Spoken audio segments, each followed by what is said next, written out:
There we go.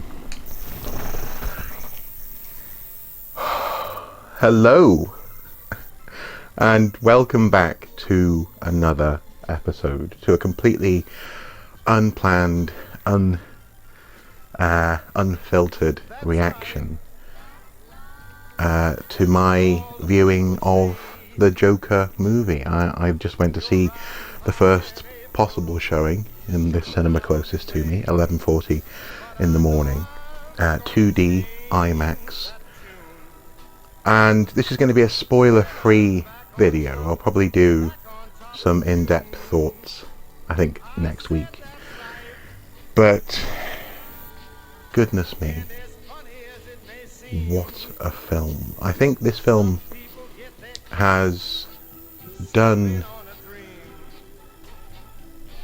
for me at least, I can't obviously, we don't know what the actual effect on the genre is, but for me it's done something very similar to what Batman Begins achieved for the Batman Bruce Wayne character,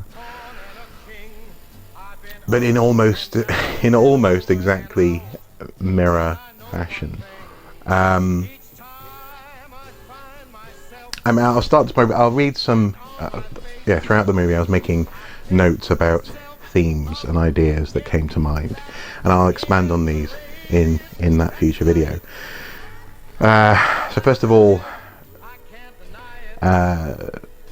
Joaquin Phoenix's physicality is excellent in this film. He's malnourished. He is worn and withered and weathered and wrought by his life, but he's living, as we see in the trailer, with the philosophy of put on a happy face. He's trying, and this brings me to my next note, and that is Gotham City itself is deliciously rancid, and by that I mean to say, in the past I have talked with my friend Paul in the Elserealm Diner conversations that we have about how we both want to see how the city of Gotham itself, from street level, affects people, and how it's bound to create and bring out the worst in some people, not everyone, but some people,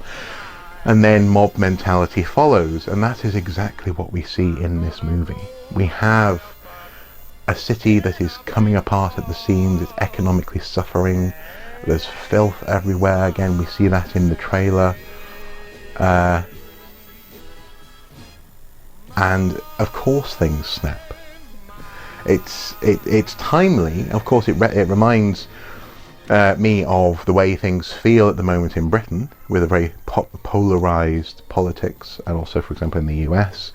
But also it reminds me very much of the period that it's set in, that sort of 70s, maybe very early 80s sort of time period, and in that sense the angles, the way that the movie is shot, low down, looking up, literally grounds you, if not pounds you into the ground. In fact, it's very good. There's a palpable hope for change. Arthur Fleck, Joaquin Phoenix's character, is hopeful, and he's hoping that his career, that his aspirations will lead him out of the situation that he's in, and also the city itself is hoping for change, looking to figures like Thomas Wayne perhaps, but it all falls foul, and I won't spoil that here, the mechanism or how it unfolds here. But it's again, it's believable, and then the reactions of the different characters. I think what I wrote here was haves and have-nots. Of course, those who made something of our lives versus those who didn't. The clowns, as it were. It's very well set up. It's like a ticking, ratcheting, tension-filled film, and again we see this in the trailer when Arthur is pulling and pushing on something. You see his back almost tearing itself open with the tension that he's feeling, and it's in the film. I love how he laughs out of place. This is something that again is in the trailer, but also Joaquin Phoenix has been talking about on the press tour how he studied people with mental conditions that mean that they laugh almost as a Tourette's-like response. And you have this curious thing where there is a Charlie Chaplin-esque lightness to what he wants in the world and what he sees as funny and how he wants people to be with each other. But at the same time, his humour is out of place, and so is his laughter. He laughs when he feels awkward, when he feels embarrassed, when he feels ashamed. And again, it just ratchets up, it builds up, the pressure does, the tension does. The music in this movie is at times invisible, and at times just, again, stomping you into the ground. This sense of well, actually, as what's his name? That's the character in The Crow says, "How do you feel, boy?" "I feel like a little worm on a big fucking hook." This kind of thing. You feel as though you are being ground into submission to a certain extent by the city, and I think the music helps with that. There is this sense that everything is trying to paper over the cracks: the politics, the entertainment, and this philosophy of putting on a happy face. A couple of other things that I won't bring up in this video, because there are definitely spoilers with regards to Joaquin's character, but there's something about the way that he is a character who's deprived of dignity, deprived of the ability to work his way out of the situation that he's in, and to a certain extent deprived of his own identity in this film. That's very interesting. And if you're one of those Joker fans who doesn't want the Joker to have an origin, the film caters for you, shall we say. And I like it. I like that. This idea of, well, as in the Killing Joke, this idea of the Joker's origins being multiple choice, his history being multiple choice, is not directly catered for, but it is something that if you like that, you hopefully will have something to hold on to in this film, I think. Well, one of the first things I wrote here was that the film feels like elements of The Dark Knight Returns, in how it uses news reports and how it uses street conversations and what people actually what they care about. Oh, it's my son's birthday coming up, or oh, did you hear about that guy who got attacked in the street, or whatever, this kind of thing. There's an element there of my favourite Batman story, and that is Year 2, in terms of how the movie opens. How that graphic novel opens in a movie-like way, with a report on TV and a talk show host discussing Batman and this kind of thing. And of course, there are things like the Killing Joke in there, to a certain extent. But this is very much its own thing as well, and I appreciate that. So it has the trappings of some of the best gritty, meticulous, and slightly grimy Gotham stories. This is basically a Gotham story as much as anything else. And I suppose finally, I guess what I'd say, I appreciate the way that in this film you have a sense of, you're given moments to laugh with Arthur and the Joker, just as, for example, in The Dark Knight, I'm going to make this pencil disappear. I'm going to make this pencil disappear. It's gone. I laughed out loud at that in when I first saw that moment, even though it's horrific. And there are moments in the movie that do have that. But I also like that eventually his actions are no longer ha-ha funny. but you still kind of get the joke.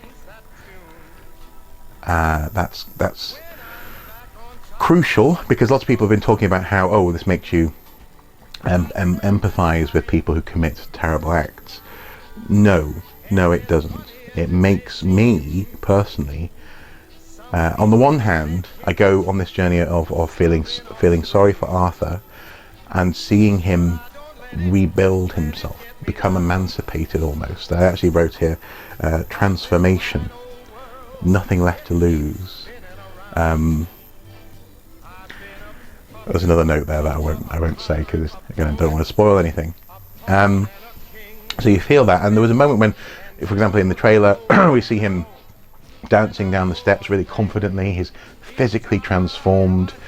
He's a different man. He's I don't know. He's found himself. He's a rounded man. He's a confident man for the first time in the bounds of this movie, as we see him. I'm not saying he's a healthy man. And so there was moments where I was grinning. I was like, yeah, good on you, Arthur. Well done. Good on you. But ultimately, you can't go all the way with him unless there's genuinely something wrong with you. So I think the movie handles it very well indeed. And also, I suppose this isn't a spoiler, but it's something that I found kind of again, it sort of left me with a bit of a smirk. The film ends with an oddly sort of cartoon-like event. It's almost like that's all, folks. That's all, folks. You know, yeah, the sort of Bugs Bunny or Looney Tunes type thing, where you have a realization, and then this back and forth of activity is again, it's Chaplin-esque. It has its roots in cartoons, and it's still, though, tainted, literally, in fact, with a little note of sinister. What just happened? And it's great. It's a really good, character-driven Joker movie. And I don't particularly mind or care whether this is the Joker. I think this is a Joker. This is definitely a very interesting take on the character, and one that I think is more complex and probably more grounded in true pressures and mental health struggles than we see, for example, even with Heath Ledger's Joker. Heath Ledger's Joker is much more of an anarchist, and yes, there's a hint of him not wanting to be linked with the mentally ill. You know, don't call me that. Don't, you know, call me crazy. But in this portrayal, on the one hand, it is unsettling, and it's a bit scary, and crucially, it is kind of what I always wanted from DC as well, from the DC EU, which we never really got, and that is something which wasn't trying to be something that it's not. Something, you know, the best. You know, so I know Brian Azzarello's Joker is equally disturbing and strange, and at times in that story, I mean, he downright commits acts that are just appalling. But it's a character study, you know. In Arkham Madness, that's another book which is an interesting story that revolves around the tick tick tick of what, well, literally in that story, tick tick tick of the world that surrounds people from the ground level, and crucially, who are attached to those who are struggling mentally. There's elements of Serious House on a Serious Earth in this film, although not really in terms of visual surrealism, but certainly in terms of, again, the effect of systems and actually those people, even people who have good intentions as well. And then of course there's some of the other graphic novels that I've just touched on as well, in terms of the feel of it. I'm gonna have to think about this, I think, for a bit more time, a bit longer, because I think I'm coming down from a weird high, because I went to a shop straight after going to the cinema, and I felt like I was slightly buzzing. I felt like I'd just been on a trip, and no one else around me had any idea what I'd just done or seen, and I almost felt like sort of, kind of like Tobey Maguire.